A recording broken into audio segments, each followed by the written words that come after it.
الرجیم بسم اللہ الرحمن الرحیم۔ میرے محترم اساتذہ کرام اور میرے ہم مکتب ساتھیوں، السلام علیکم۔ آج مجھے جس موضوع پر لب کشائی کا موقع ملا ہے اس کا عنوان ہے ظلم پھر ظلم ہے، بڑھتا ہے تو مٹ جاتا ہے۔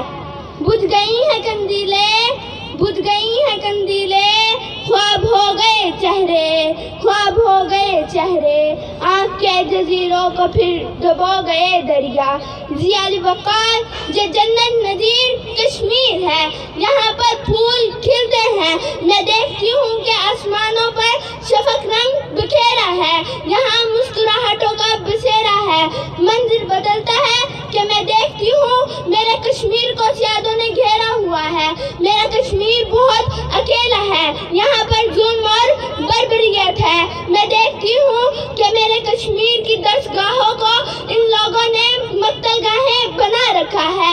یہ وہی کشمیر ہے جس میں پہلے ٹھنڈے پانی کی نہریں چلتی تھی اور اب دیکھیں ہر طرف خون کی ندیاں بہتی ہیں۔ میرے سامنے ایک جنازہ ہے اور اس جنازے سے لپٹی اس کی ماں، اس کی بیٹی، اس کی بہن اور اس کی بیوی رو رو کر پکار رہی ہیں، یا خدا، یا خدا، یہ جنازہ کون اٹھائے گا، یہ جنازہ کون اٹھائے گا۔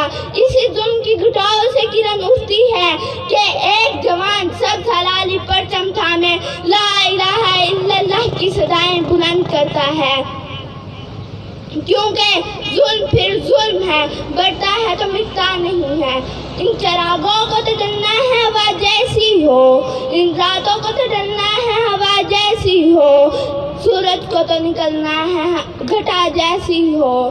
کیوں نہ کھولوں میں زباں اپنی، پتھر کا نہیں ہوں میں، کب تک تیرے حضور تماشا بنا رہوں میں۔ وما علینا الا البلاغ المبین۔